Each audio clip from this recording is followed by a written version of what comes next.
coordinator for EURIE, and it's my pleasure to welcome you all to our Thursday plenary. And we have a very distinguished guest. Our Thursday plenary speaker is EURIE Brandenburg. He's the managing director of the Global Impact Institute. And just to do some plug-in, they have a booth upstairs in the expo area.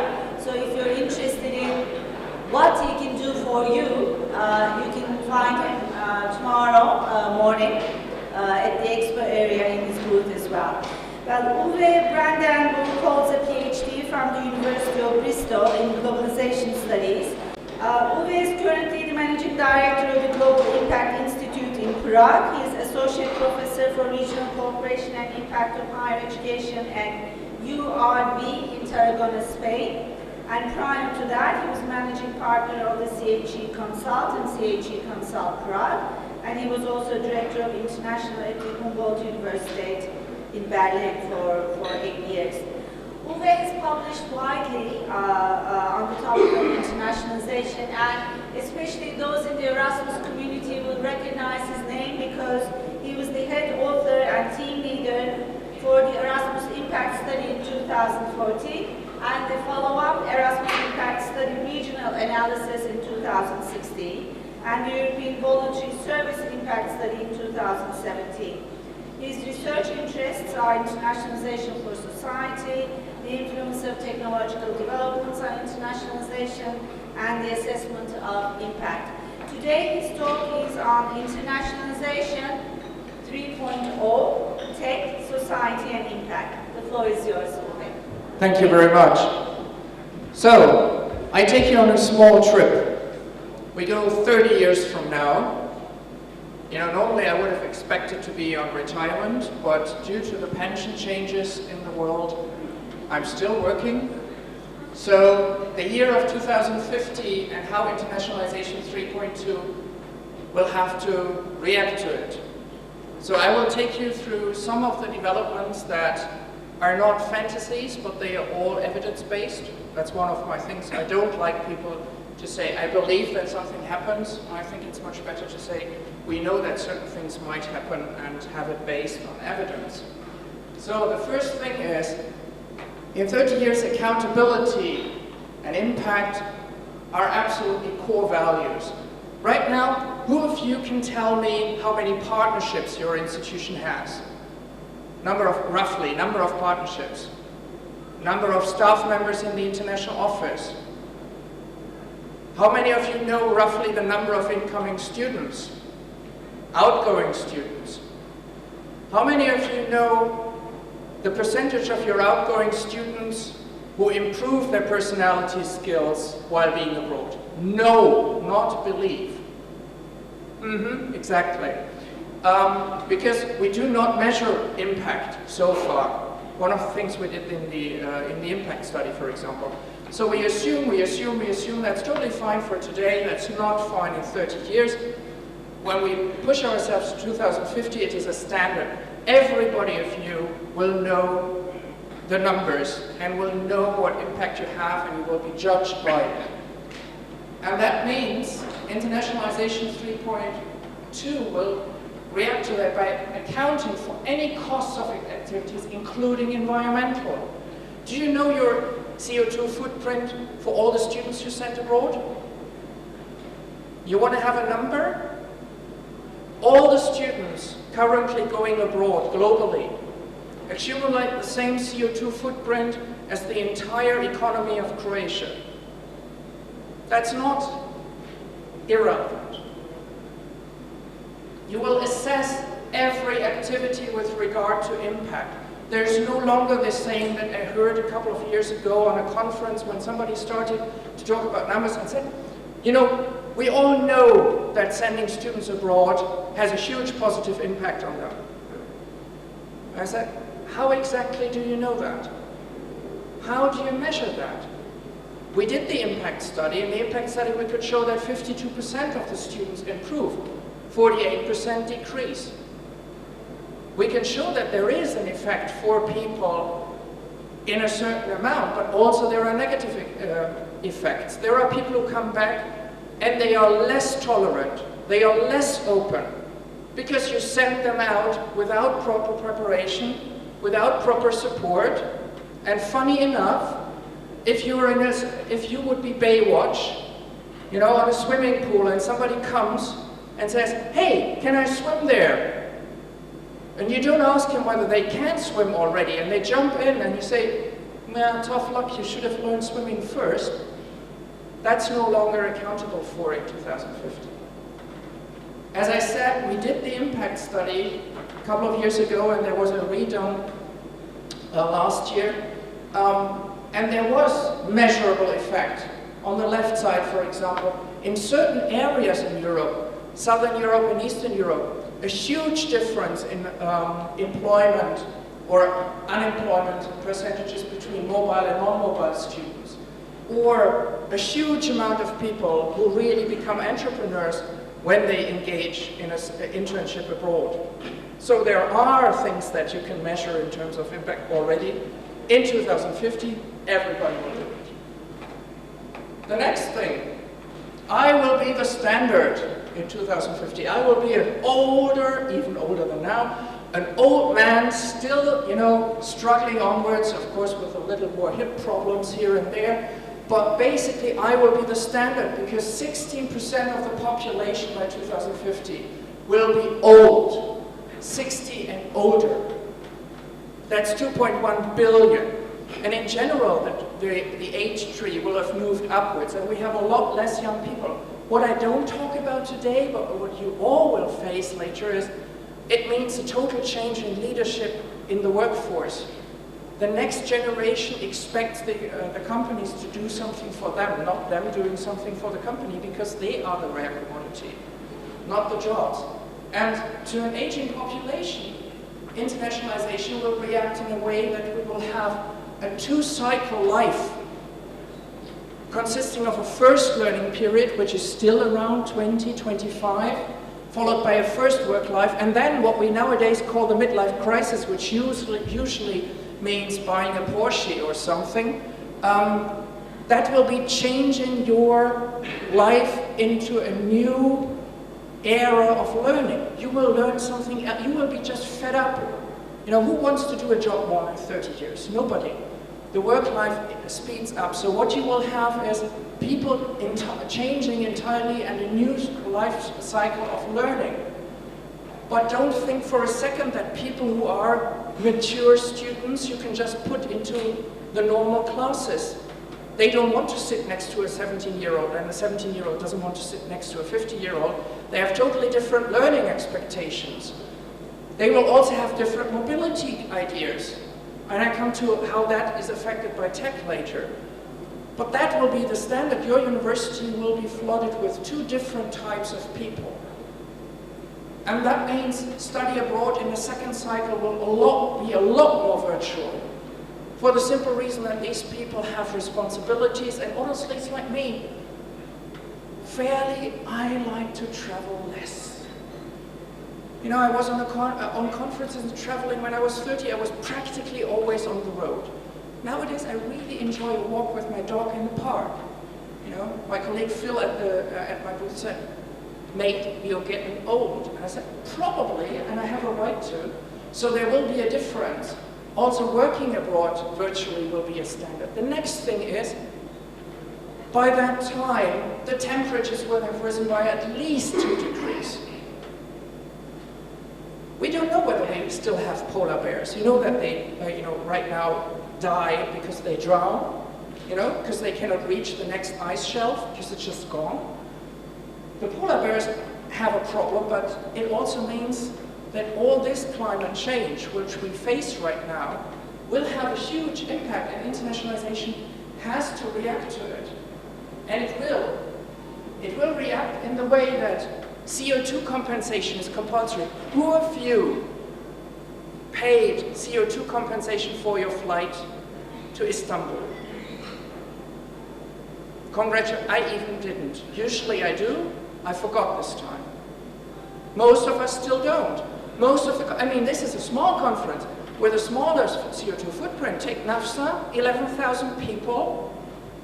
You know the CO2 footprint of that? We always now talk about students shouldn't travel for short distances. Hey, we do it all the time. At that time, in 2050, no way we do that without consequences. We will favor airplane CO2 neutral mobility for long haul distances. There will be electrical, hopefully, there will be electrical airplanes to some extent. But it also means, of course, we will use different methods, and probably by then, Thunberg will be, you know, one of the Nobel Prize winners, I don't know. But the other point is also that for 90% of the activities, you will look for CO2-friendly mobility. Who of you advises students to go on mobilities which can be achieved rather by train than plane, honestly? Is it a topic when you advise students on mobility? It wasn't when I was in the university. I don't think it is. Do we plan, you know, the European University Initiative, global, like European campus, all these things, nice stuff. Do we send them still on planes from Munich to Vienna, where you can also take a train? Is this still an issue? In 30 years, nobody will dare to even question that. We will reduce the mobility to 10% of all mobilities, and we will invest 90% of our internationalization funds into internationalization at home measures. You know where 90% of the funding goes right now? Into mobility. Do you know the percentage of mobile students among the whole population on average? Below 10%. By the way, in Britain it's 2%, which is why if they had been more active, as most mobile students, Erasmus students vote and are in favor of Europe, with a bit more ambition, Brexit could have been avoided. Anyway, so 90% of the funds will go into VR, into augmented reality. I will talk about that in a minute.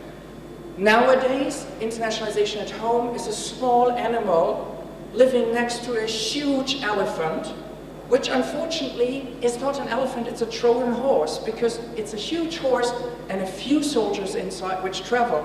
But the whole population of students who stay home don't get internationalization. Talking about integration and you know, all these things. The next thing is, unfortunately, by 2015, xenophobia, radicalization, and populism have become the standard traits in the population. Frankly enough, we see it right now. Show one European country in which populism is not rising its ugly head. Show me one country in which people are not suddenly concerned about a small number of refugees. And we're not talking like Turkey has 1.5 million, I think, right now. 3, like Lebanon, you know. I live in a country, Czech Republic, where they're concerned about 1,000 refugees right now. Seriously? You know, seriously? Other countries take total other work, loads up. So the whole point is, unfortunately, that's one of the negative expectations. This will become a trend. But it means internationalization has to answer to it, because you live in a society. You don't live, you know, in an ivory tower somewhere where everything is cozy, we hug our trees and we all love each other. Peace, happiness, and drugs. That's not the point, but what we will see is that we have projects that educate the public and engage with society. There are some out there already. FameLab, who of you knows FameLab? British Council project. Researchers have to present in their home country in English, even if it's not English-speaking country, to normal population their results of research in science. That's important because most people have not a clue what is happening in research, climate change, etc. But also scientists don't have a clue how to tell anybody who is not in the same lab what they do. You know, in my field, in social sciences, it was always preferable if nobody understood what you said. Then you were very intelligent. I think it's the opposite. There's, for example, Coach University, who is leading an EU project called Peacemakers, where they educate students and normal people from the city how to become a conflict solution person. You know, not talking about differences, talking about similarities. Europa macht Schule, it means, you know, Europe goes to school. A German project where they send Erasmus students into schools to teach kids about going abroad. Because why? Do you know who goes abroad on average, statistically? The daughter from an academic family, which would go abroad anyway. Who doesn't go abroad? The boy from a non-academic family background, who would benefit from going abroad and maybe had different views, you know? So we send abroad, statistically in general, 60% of the people who go abroad come from academic family backgrounds. In the average population, 60% come from non-academic family backgrounds, talking about inclusion. Global Leadership Program is a program done in La Trobe University, and they were just right now given a grant. They got this prize, the PI Award, for being very innovative, because in this program you have to go into a different country and do service learning. So ask the community there how you can help them to get better, and they see that you come from a different country but you care about their problems. Those are just some few examples. And then we come to the interesting part why you're here, right? I mean, who of you is a tech freak? Like, you know, gadget freaks, these guys, yeah, I love it. You know, because I always think, you know, we don't stop revolutions in technology, we have to control them. And what I will tell you now is really frightening, okay? Who of you knows about singularity? What that means? It means that's the point in time, 2042, in the moment where the artificial intelligence supersedes the combined intelligence of all human beings. In other words, Skynet, okay? But are you aware? I don't think we are. There's one big tech company. I talked to somebody from the development lab there, and I won't say which one, but they develop a brain interface right now, which is 5 to 7 years from market. Which means, who of you saw Black Mirror, the series? You know, you remember? It's exactly that. It links to your brain, and the main idea right now is to change your feelings. So if you know, to induce happiness or things like that, let's say, of course, for pleasure, for entertainment, so forth, you know, addictive value, etc. Whatever, that is developed. That also means that it's the only chance against singularity, because it means they will work on making every human connected with quantum physics and quantum computers, so that every human is more intelligent than any computer will be. Frightening? That is the future. That will come, whether you like it or not. Many people thought in the 50s fax machines were a really wrong way to go. Or as it says in Hitchhiker's Guide to the Galaxy, the idea to get down from the trees was considered a very bad move. It still happened. So this will be, we will have things which influence our internationalization. Those things here are not, that is not thinking, that happens. This is from a company here. I don't say which one, but I talked to the CEO, and he said, yes, our employees are very happy. They all have an implant, and they can now use the cafeteria for free. They enter the doors with it, everything. And I said, and you collect a lot of data, right? I said, yes, of course. So the data is there. That means for internationalization, forget about any pre to post survey. Forget about any questionnaires on sending abroad. The data will be there online at every moment in time, and the students can also access it and immediately see how effective was this course abroad? How do I react to it? Does it make me feel better or something? So if you think that you already have a problem with student feedback, wait for that. It also means for companies like mine, you know, we help with measuring impact. We will be probably completely useless by then. But these implants will change, particularly the concept of time. Just to give you a very brief idea, Japanese student, English University. English University says we have the best bathrooms in all of England. I don't know whether they came up with that. I studied in England. English universities are great, but you know, halls of residence and bathrooms not necessarily so. Anybody ever been to a Japanese bathroom? It took me 15 minutes to figure out the toilet. Fantastic. Yeah? So that standard student comes to that university, finds the so-called top-class bathroom, and is appalled.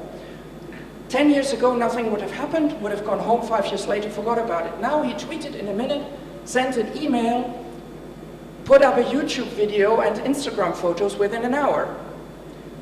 In a German or Czech or whatever university, normally nobody would have recognized that. The English university was tracking their names on the web, so they knew that something was coming up. So they invited the student for a meeting. They discussed with him the issues. They, he got into a better hall of residence, etc., and he reacted to that. So the disaster in the first place turned into a success within 24 hours. That's the life cycle of reaction.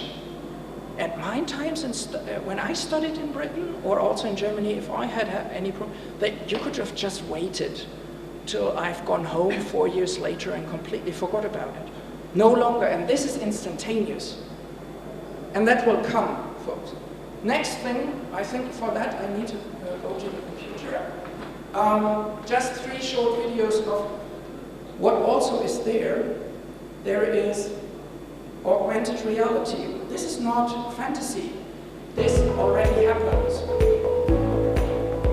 Anybody ever saw these things? You can go into museums and you can just, put your smartphone on it, click it on, and in a 3D type, for example, an explanation of how the world works comes out. You can cut it into pieces, etc. And that's not even what I normally have, the crazy things. This is learning 302. A bit different from the books that I was used to.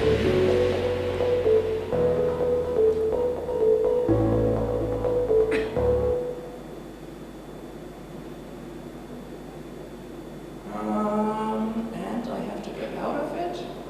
And I don't have my glasses. That's a sin. If you're half blind, as a... That should work. Yeah. So, one of the reactions will be, most of the mobility will be avatar-based. Who of you remembers this? Yes! Hey, my man! Second Life. Second Life was the biggest disaster in virtual reality ever. It was the first attempt to really create a nice setting, and I totally liked it in the beginning. The problem was, it was too slow. It was the graphics were not there yet, the speed of the internet was not there yet. But I just, as a reminiscence, I wanted to bring it up. But factually, you will see avatars, students going with avatars into virtual university spaces, studying abroad, meeting other people.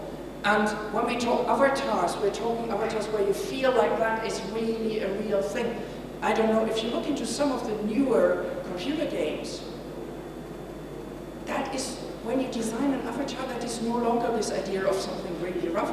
That becomes very, very realistic. The technology is already very good. In 30 years, it's a total standard.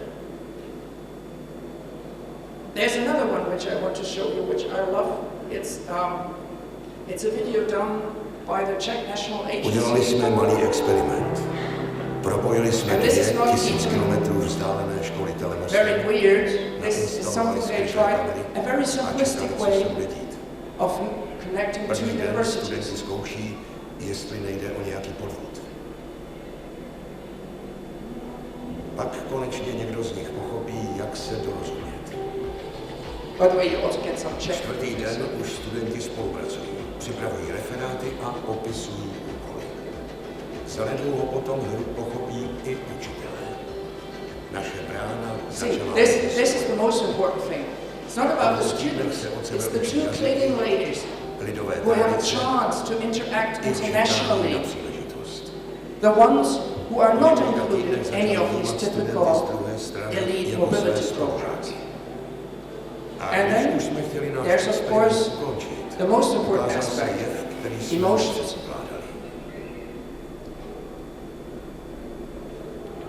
Když totiž cítíte, že někoho chcete vídat každý den, obrazovka nikdy nemůže stačit. Poznej svět doopravdy. So in this, they are quite optimistic that people, you know, when they meet online, they also will meet in reality. I say in 30 years, not necessarily so. And I show you why. Last video of that type. This is reality already.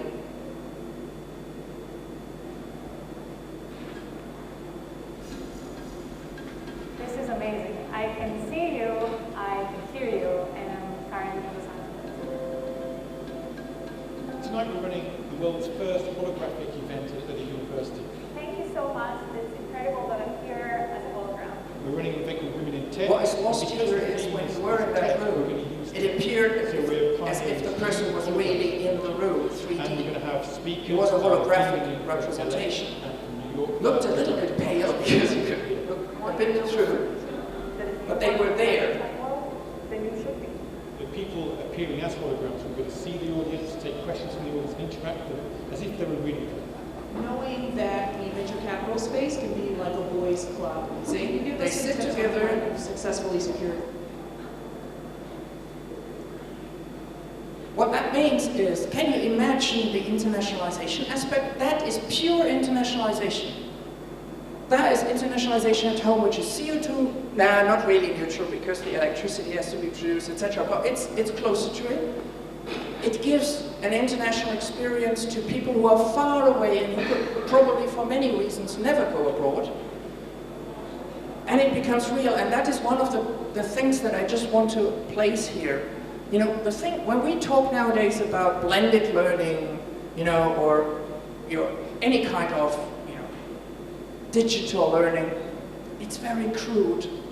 Face it, it's very boring. You know, Moodle, Doodle, etc. It's like, it's not human. What is human is, you know, you need to feel things, you need to see things, you have to have the feeling to touch them. Yeah? And that will be different. In 30 years you will have VR realities where you go into a virtual universe and you will experience it. It has its dangers, okay? There will be addiction and all this kind of stuff, of course. But for internationalization it means conferences. We will have also, in addition to personal, we have virtual conferences where we feel like we are there. And we will have mobility programs in which people put on their VR glasses for the 2 hours of teaching. And they are in the other room with the other people, not looking at a screen. We will overcome this aspect of this physical detachment from the experience. And that changes our work in international offices dramatically. Nowadays, 80% of your work time is spent on mobilities. In the future, 80% will be spent on internationalization at home through virtual reality. That is what is happening. Now there is a problem. I did a TED talk the last year on the magic of change. The problem is, here is our comfort zone, and we are so happy in it because we know what we do and there's no risk. And to do that, we need to make the step into the unknown. That's where the magic happens, right? I mean, the change, it's all about, we expect students to go into wild, unknown environments, you know? And I tell you, send an American student to a German university, that is wilderness, yeah? Turkish student to France, or French student to Germany, or whatever. In most cases, that is shocking. You know, that is difficult, but that lets you grow. You don't grow by comfort. You grow by discomfort. And that's what we need to do. Unfortunately, we're creatures of habit, so we don't. And that's why you have to do this. We have to, in internationalization, we have to leave the old habits behind. Thinking that believing is knowing about accountability. Forget that. Thinking that you teach and work for the young. Forget that. And think that you work mainly for mobility. Forget that. And also, you know, we have to, of course, carefully embrace technology. I would never say technology is always great, but also don't think that you can do without. It's happening. And it's better to control the process than to be controlled by the process. So if you do that, what will then probably happen is that you move into internationalization 3.0 and make that change your new habit. That changing is the normality. That is what is expected, because the developments are ever faster. It's not slowing down anymore. I want to slow down sometimes, okay? As I said, I'm growing old. But the point is, the world is driving faster and faster and faster. And moving means change. So don't stick with the old habits of internationalization, because they will leave you far behind. And just as a final thing, if you want to figure out who is already going forward, particularly with the approach to society, there's the conference next month, or well, second next month, in Prague, where we have examples from Malaysia, from Indonesia, from New Zealand, from the United States, Europe, from Turkey, everywhere. Well, not everywhere, but quite a bit of mix, where you can learn from colleagues from different universities how they activate internationalization to solve problems, and maybe make the one prediction I have, that populism and xenophobia will rule, disappear. Because that's also the beauty, you know, every prediction of the future is an extrapolation of what is happening right now. But between now and then, we humans are able to change. And if we change, a different future might come up. And in some parts, that might be clever. That's it from my part. I hope I gave you some provocative thought. And I don't know, maybe there's also time for questions. Thank you.